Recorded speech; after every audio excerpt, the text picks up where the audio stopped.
Stay 307. of the 29th year and beyond. Well, today I was working and I got a Facebook message from a friend saying that her husband had passed away, and it was a friend that I had grown up with, somebody that I had gone to school with, and um, he had cancer and unfortunately wasn't able to get treatment in time, and he passed away. And I just began to think about all that they had gone through this year as a couple, and how would she begin to take the next steps, to begin to heal herself. And then I remember watching this documentary on Netflix about healing, and it talked about healing your body from different ailments. But then I began to take that to another level in terms of how do you heal a broken heart. Mm. Well, and that could be a very tall order depending upon the relationship, the experiences, the challenges, the struggles that one has from from that point on. It can be very challenging. You know, one of the things that one would hope to be able to do is not so much focus on the event of the death, Mm-hmm. but the life that Yeah. was shared.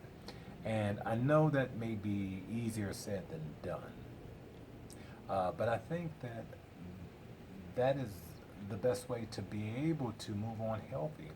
And every time I encounter someone that I know or just hear of someone that has transitioned, it heightens my awareness to why it is so important to be fully present, to really enjoy the journey, um, because those that are on the journey with us will not always be.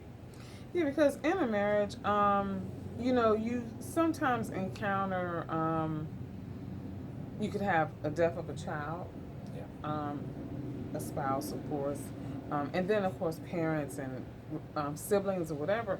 And, your heart is so heavy, it's so broken. And a lot of times people get so wrapped up in that grief that they're not able to continue to give back or to be engaged in relationships that are still here on earth. And so, what I had to think about is healing yourself from the inside out. You have to start trying to heal yourself. And what that entails, I guess it just depends on each person individually.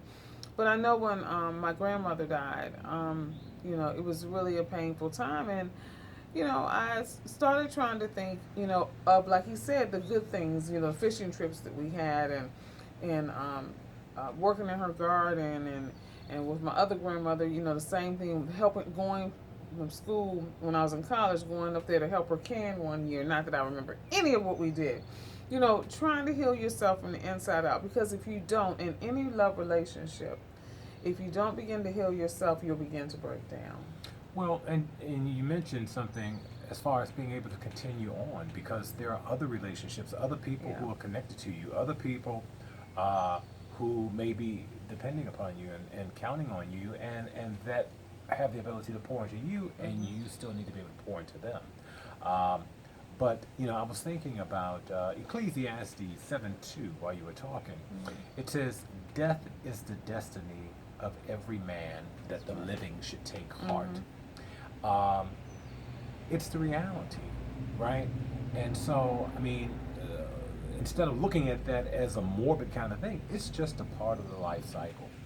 And so, all the more, cherish the opportunities, cherish those persons that you love, and that's why, spending a lot of time with drama and foolishness, Mm-hmm. really, really, really, really, there's no real value in that, because it robs you of the opportunities where you can really be able to enjoy those persons whom you are connected to, whom you love, because they will not always be here, or you may not always be here.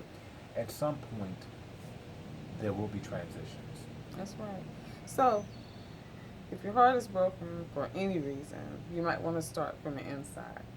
And um, do your best to focus on the life that was lived as opposed to the event of the death. We'll be praying for you until tomorrow if the Lord says the same. Bye.